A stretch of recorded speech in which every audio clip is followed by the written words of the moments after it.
Assalamualaikum warahmatullahi wabarakatuh, saudara-saudara, teman-teman seluruh Nusantara dimanapun berada, semoga sehat selalu dan berjaya.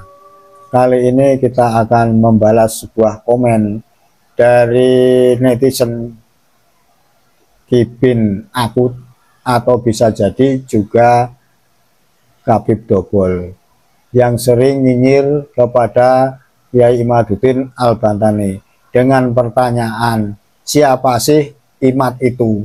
Nah, mungkin teman-teman juga sering melihat atau membaca komen-komen ini di YouTube yang teman-teman lihat di HP masing-masing. Kita nggak perlu menjelaskan Kiai Imad itu seorang kiai, seorang ulama yang mempunyai pondok pesantren di Kresek, Banten sana. Atau Kiai Imad ini karya kitab-kitab yang sudah ditulis sekian-sekian, atau telah Kiai Imad itu dari ini dan seterusnya sampai ke atas sampai sini. Kita nggak jawab itu. Yang akan kita buka matanya Kibin Akut ini atau Khabib Dobol yang pura-pura nggak tahu, pura-pura bego, ini dengerin. Ini kita jawab untuk Kibin Akut juga Khabib yang sok jago.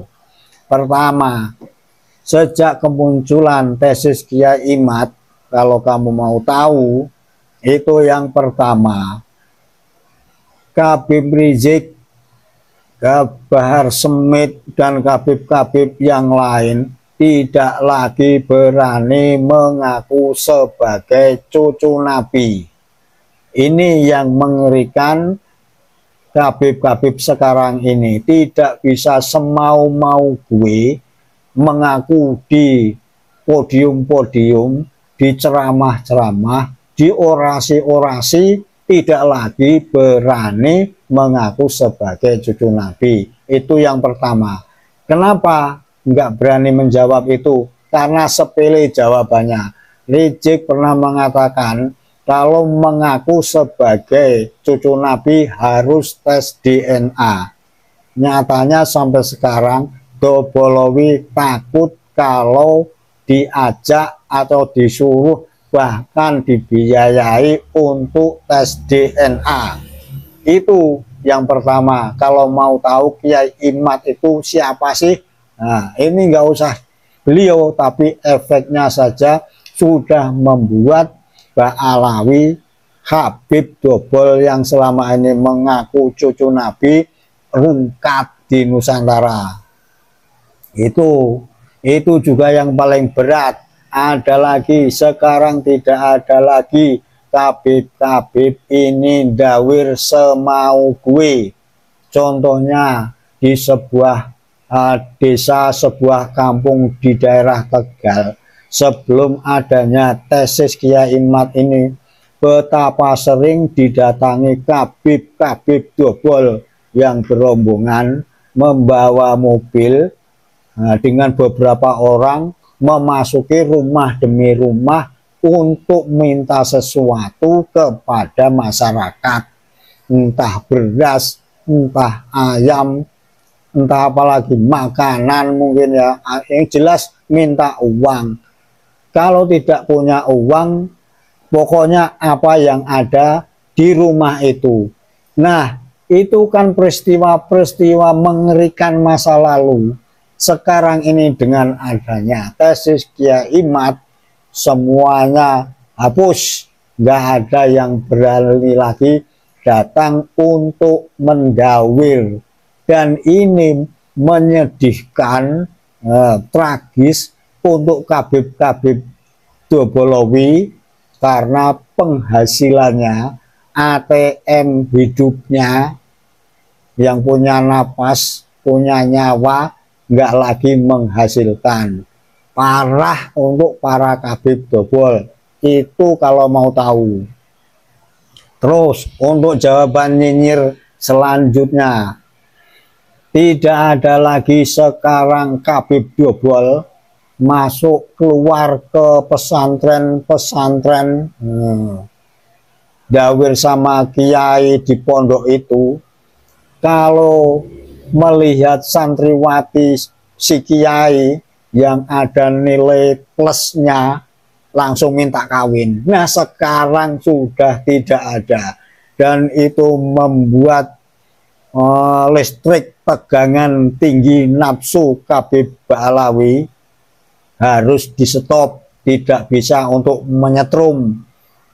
Nah ini juga akibat efek dari tesis kemunculan Kiai Imaduddin Al-Bantani. Nah, masih mau lagi, sekarang kiai-kiai, ulama-ulama Nusantara tidak ada lagi kabib-kabib yang berani menghina semau gue. Seperti dulu katanya ulama kiai sealim apapun, nah itu derajatnya ini 70 lebih rendah daripada seorang kabib bodoh sekalipun.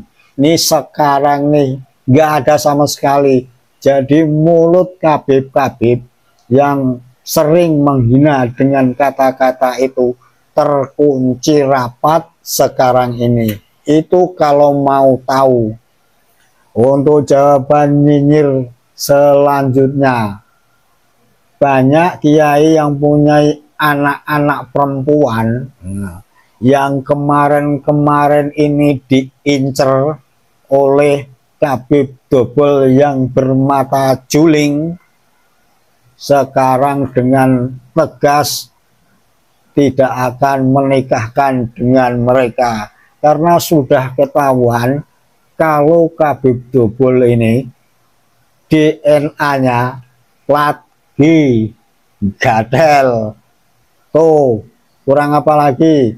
Masih banyak lagi sekarang. Kalau dibanding tahun-tahun dulu, masyarakat sudah banyak yang tahu siapa kabib dobel. Jadi nggak bisa lagi kabib membanggakan dirinya, membusungkan dadanya, berpakaian serban, kemudian jubah. Ini sekarang ini banyak anak-anak Nusantara justru akan mengejek yang berpakaian seperti itu, dan gampang diketahui bahwa itu adalah kabib dobel, DNA-nya plat G. Jadi banyak juga sekarang kabib-kabib ini berkamuflase. Istilahnya apa ya? Berkamuflase seperti bunglon. Kalau bunglon menempel di daun hijau, warnanya jadi hijau tubuhnya. Kalau nempel di pohon yang coklat, maka kulit tubuhnya berubah menjadi coklat. Nah sekarang banyak kabib-kabib dobel yang berkamuflase, tidak pakai jubah lagi, karena kalau pakai jubah ketahuan kalau dia ini Yahudi Askenazi. Sekarang pakai apa? Kopiah. Namanya sekarang juga banyak yang diganti. Itulah efek dari tesis Kiai Imad yang kemarin wah bangga dengan depan namanya Habib, sekarang diganti Syarif atau Sayyid. Nah ini kok nggak membanggakan nama Habibnya lagi. Nah, sekarang memakai Sayyid atau Syarif. Nah, coba itu menandakan bahwa kabib dobel ini sebenarnya ya memang penipu.